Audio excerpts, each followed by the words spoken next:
Let's bring in the head coach of the Dallas Cowboys, brought to you by Black Rifle Coffee, the official coffee of the Dallas Cowboys, on Sean, RJ, and Bobby. Good morning, Mike McCarthy. Good to have you back. It's great to be back. Sorry I missed you guys last week. My goodness, I just didn't feel right. Mike, Coach, we were sitting here praising your toughness. Yep. I know. What a warrior, Pittsburgh guy, Irishman, and then we get canceled on. Where were we? How fast and easy was that decision on your list of things to do? Radio interview scratched. It wasn't very hard. Oh man, Coach. I'm kidding. No, I'm kidding. To be honest with you, I was just trying to follow the doctor's orders. So, don't talk on the radio. Stand up for 3 hours and coach, but don't talk on the radio with a cell phone. Yeah, but hey, we're here today, so let's get back on track. I missed you guys. How close were you to being in the booth instead of on the field for that game? I never considered it really, because I just before we went into surgery, we just talked about the things that needed to be done, and I just felt confident that I was going to be able to keep everything normal as possible come Sunday. So I've been dying to get your perspective on this. This is the only time we'll ever be able to do it, hopefully, with your health being good to go moving forward. If you were an offensive coordinator, Coach, would it be beneficial to call a game from up top versus down on the sideline? How would you prefer it if you were an OC? There's definitely advantages to both. I think as the head coach, play caller, absolutely not. I don't think that's possible. I think it's just really based off your experiences. My experience coming through, the quarterback position, I just couldn't see doing it any other way. I tried it once back in, I think, 2003, and I didn't like it. Tried it for a couple games in the preseason.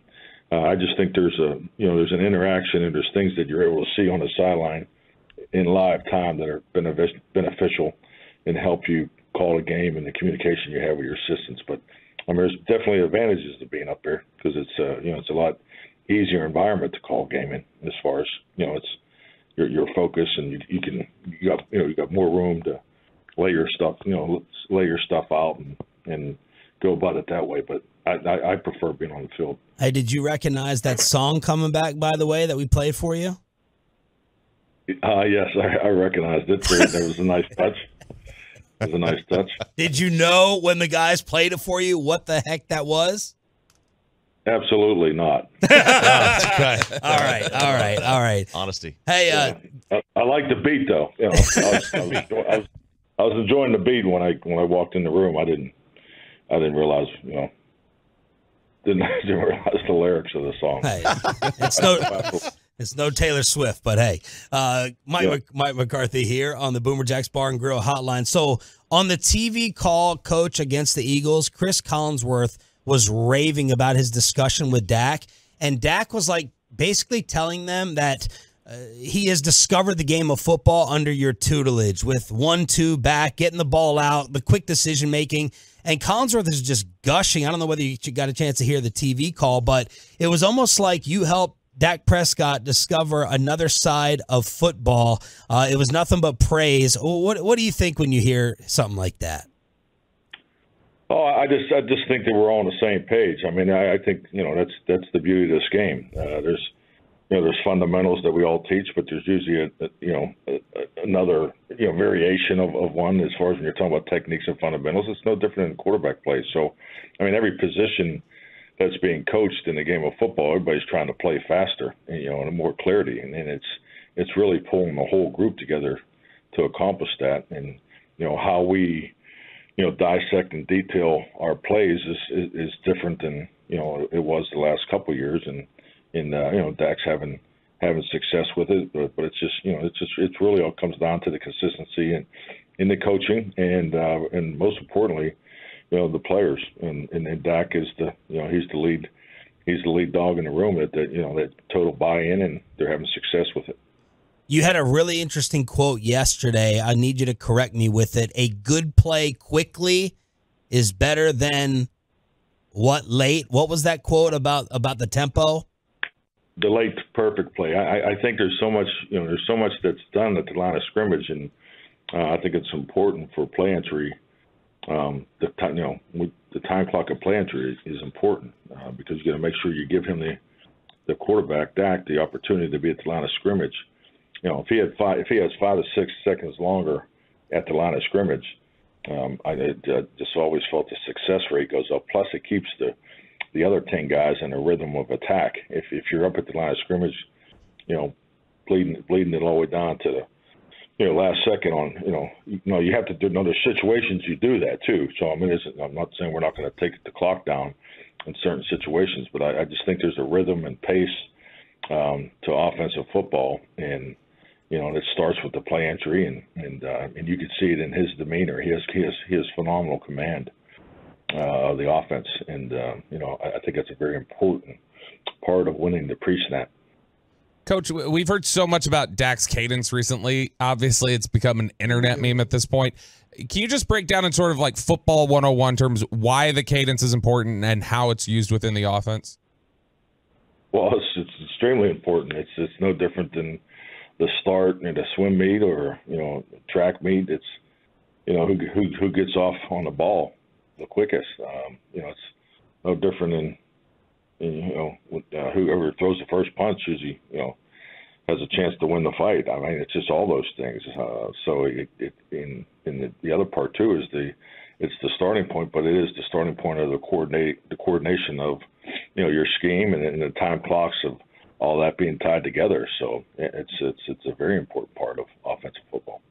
Coach, what's your take on Buffalo so far? I mean, their record is not great, but are they a better team than what their record shows? I would clearly state that they're a better team than the record shows. I think when you get into uncommon opponents late in the year, my experience has been as you start watching the tape, you either go one way or the other on what you think of the team, and I've just been more and more impressed with them, in particular their defense. The more I watch them, so this is and I think going up to Buffalo and all the things that may come with the game, with the weather and so forth. This is a big challenge for us. This will be a good win for us. Very good win for us. All right, talk about that weather, because does that change your game plan? Rain, high wind, does that change how you want to do things? Before the week of the game. Yeah, you definitely have to be able to adjust, and that's part of the home field advantage of playing in that type of weather. Having an understanding of what parts of the weather make you change. When you're talking about snow, wind, rain, sleet, temperature, you gotta have a plan for which way you'll adjust.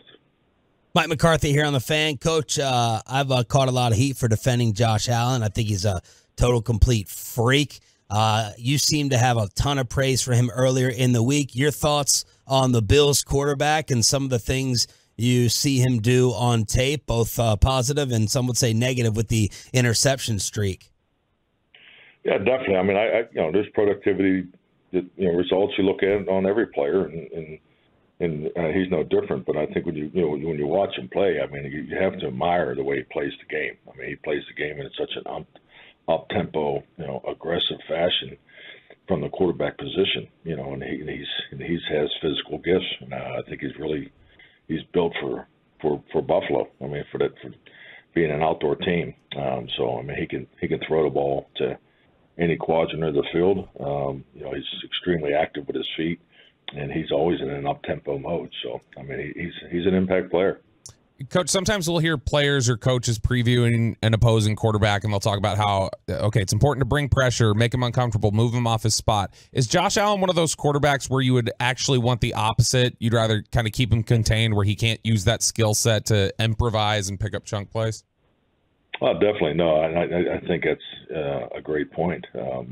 Your ability to keep him in the pocket, but he's going to extend. I mean, that's a big part of his game, and they have just pure quarterback runs too. So, they're going to do what they need to do to, get him on the perimeter. And so, I mean, they run quarterback power. So it's an offense that puts a lot of responsibility on the quarterback. Coach, Dan Quinn said he wasn't going to put Trayvon Diggs in that position, ask him about his brother, giving up secrets. What is the common practice there when it comes to a family member playing on another team? I've seen it differently. I just think it's, to be honest, I think it's the same as it's always been. I mean, everybody wants to win, and brothers are no different. But yeah, I think it's like everything. I like to feel that we do in our culture here. I mean, it's family and football, and there's always a respect element there. So, but yeah, I remember Stephon when he came into the league in Minnesota. So I have not missed playing against him. That's for sure. He's a hell of a player. Coach, Jake Ferguson has become my new favorite player. The attitude, the dog. Obviously, he's had a fantastic season. Can you just talk about his competitive nature and what has impressed you about Ferg's season so far? He's hit that level of consistency. I think, just like any young player, you get opportunities, like Ferg did in his rookie year, and he did a lot of really good things for us last year, and then he has that off season, and now he had the opportunity to be the guy, and he has answered. Your tight ends, you want them to be able to play and be contributors in all three phases. The run blocking, the protection, and the pass game, and he has been that for us. But yeah, you always loved his passion, his toughness, his awareness, his instinct, and obviously he's got a big personality, so he's exactly what we need on offense. Mike McCarthy here with Sean, RJ, and Bobby 105.3 The Fan. One more thing on the weather, Coach, because you have all the Green Bay and Lambeau experience. When you go into a game like this, and right now I guess it's not supposed to be snow or ice or anything, but maybe some rain and some wind. Do you think of the passing game or the kicking game being more affected? And do you be proactive or reactive? Like you're going to try your 53-yard field goal first and see the wind wreak havoc, or be a little bit more proactive or run the ball more versus seeing the passing game affected? I know that's a lot there. That was heavy for you, RJ. I'm impressed. Yeah, I think just like anything, I know, every game that I participate in, you walk the field, definitely we'll be walking this field, and, you look at the wind patterns, and then when John Fossil gets to the stadium, him and I will do the same.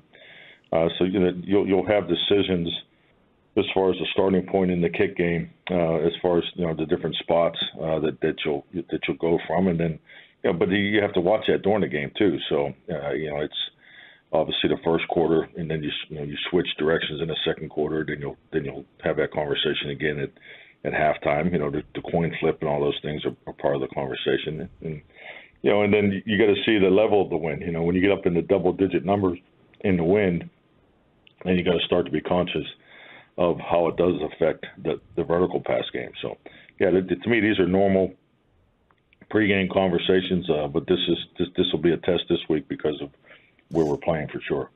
Coach, is Dak going to maybe wear a glove on his throwing hand this weekend? And do you have an opinion on that, on quarterbacks wearing gloves during games?